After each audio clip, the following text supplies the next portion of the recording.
All right, guys. So JD Vance has been on what can only be described as a humiliation tour.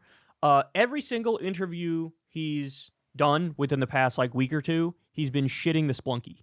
It is the saddest thing I've ever seen. Let's start with this one. He's on ABC's This Week. By the way, look at his face here. Look at his face. It looks like a deer in headlights. That's a hilarious face he's making.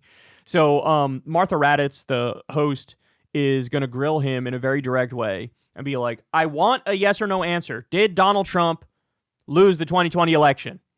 And he's going to do a little dodging tap dance jig for you. All right, here we go. Let's start with this one, then I got a lot more for you. In interview after interview, question after question, and in the debate, you refuse to say that Donald Trump lost the 2020 election. So I'm just going to assume that if I ask you 50 times whether he lost the election, you would not acknowledge that he did. Is that correct? Martha, you asked this question. I've been asked this question 10 times in the past couple of weeks. Of course, Donald Trump and I believe there were problems in 2020. You haven't asked about inflation. No, I'm sorry. Let's stick to this. I know. American people want us to talk about how to make their lives better. They don't want us to say that?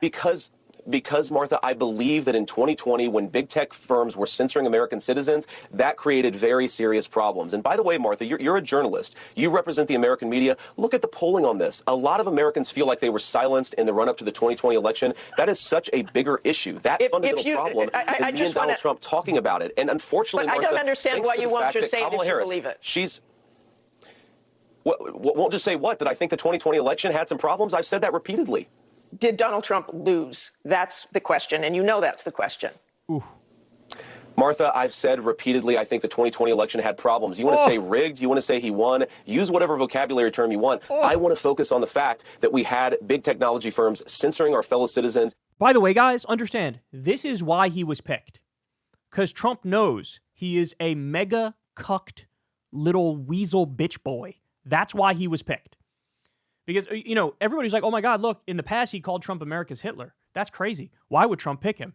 And it's like, guys, this is why he picked him. Because he went from saying he's America's Hitler to doing a complete 180, the biggest 180 anybody's ever done ever, to then doing the whole I don't know, did he win the election? Did he lose the election? I don't know, but I certainly wouldn't certify the election. There were problems. So he views this, he is the biggest careerist, power-hungry freak I've ever seen. So he flips on his stated principles, and now his whole job is to humiliate himself for Trump. His whole job is to never answer this question, right? And he's probably one of the only people that is this pathetic to this extreme a degree, where he's so inartful in handling this question, and he just makes it worse for himself every time. JD, you would be better off if you were just like, I think Trump won in 2020. You'd be better off if you just said that. But he doesn't. It's, there was a lot of censorship of Americans. Any thoughts on fucking Ken Klippenstein being banned on Twitter for posting your dossier, which is obviously newsworthy? Any thoughts on that? No, of course not. You're okay with that. You support banning him. It's only when it's the others. Okay, yeah, I know. But guys, how embarrassing is this?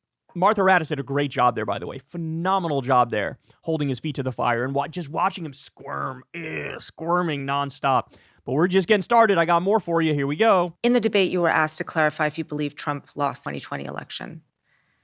Do you believe he lost the 2020 election? I think that Donald Trump and I have both raised a number of issues with the 2020 election, but we're focused on the future. I think there's an obsession here with focusing on 2020. I'm much more worried about what happened after 2020, which is a wide open border, groceries that are unaffordable. And look, Senator, Lulu, yes or no?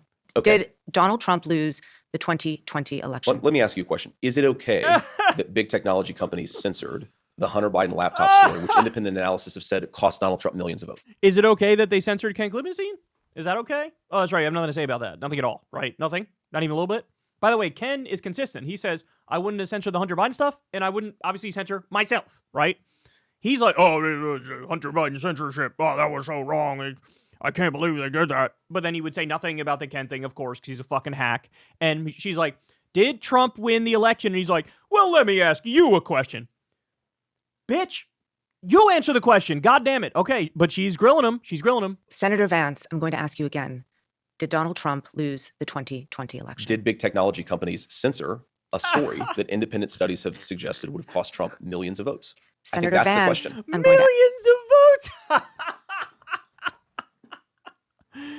because Americans weren't allowed to see Hunter Biden's dick pic. 7 million Americans didn't vote for Trump even though they would have. They just needed to see Hunter's cock.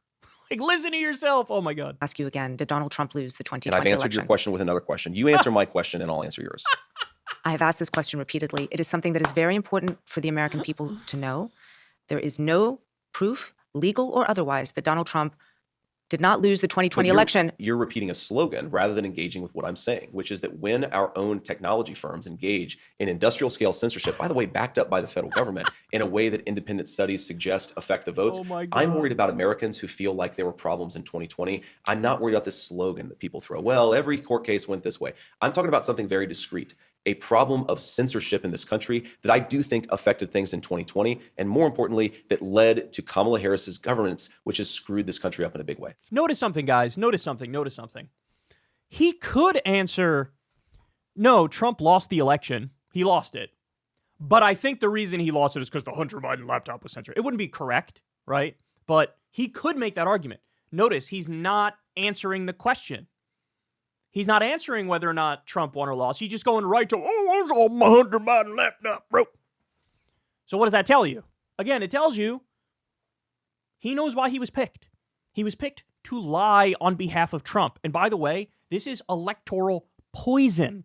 This is why Kamala has been largely getting away with now running a very mediocre at best campaign, is because this is the other side. When you're still on 2020 election denialism, yeah, Kamala can get away with having poor strategy and, like, you know, playing patty cakes with Liz Cheney. So, Jesus, what is there to say? This is like, we're so far off track with this stuff. Would you have certified the election in 2020? Yes or no? I've said that I would have voted against certification because of the concern that I just raised. I think that when you have technology companies... The answer is no. When you have technology companies censoring Americans at a mass scale in a way that, again, independent studies have suggested affect the vote, I think that it's right to protest against that, to criticize that, and that's a totally reasonable thing. That right there is disqualifying. When he says, no, I wouldn't have certified the election. Okay, so you would have engaged in the coup. You would have engaged in the coup. All the legal avenues were exhausted. All the judges, including Republican judges, including Trump judges, said, there's nothing here. All of the secretaries of states and governors said, this is done. We know the count. We know Biden won. All the evidence in the world. They were referring to their own plan as the fake elector plan, the fraudulent elector slate. That's how they called it. And he's saying, yeah, I wouldn't have certified the election. That is disqualifying. That is disqualifying. He can and should be nowhere near power ever again for the rest of his life. He should lose his fucking Senate seat for such a thing. We have provisions in the Constitution that say if you engage in rebellion, you can't hold office. He's admitting, I would have engaged in rebellion. All right, I'm still not done. Look, look, this is very simple. Yes, there was a riot at the Capitol on January the 6th, but there was still a peaceful transfer of power in this country, and that is always going to happen. Donald Trump's committed to it, and so am I. Yes, there was a riot at the Capitol, but there was a peaceful transfer of power, so everything's okay. Wait a second. The only reason there was a peaceful transfer of power is because Mike Pence found the single shred of human decency he had and virtuousness and said, I can't do what you want me to do, Don. Biden won the election. We're going to certify it. And you're out there promising you wouldn't certify it. You're saying you wouldn't have certified it. See, oh, yeah, there was a riot, but there was a peaceful transfer of power. They didn't want there to be a peaceful transfer of power. You say you didn't want there to be a peaceful transfer of power because you said you wouldn't have certified it. And I love the whole, like, yeah, there was a riot, but, like, overlook that, bro. Have they ever done that when it's the Democratic? Yeah, there were BLM riots, but overlook that, bro. There's no reason to look at the riots and stuff. I mean, come on, bro. It was still peaceful, even though there were riots, bro. They would never do that, ever. Yeah, there were riots, but there was a peaceful transfer of power. Even though Trump didn't want there to be one, I didn't want there to be one. I'm going around promising I wouldn't have been okay with one. I would have prevented a peaceful transfer of power and attempted a coup. God, oh my God, he's so embarrassing. He's so bad at this. He's so bad at this. I am still not done.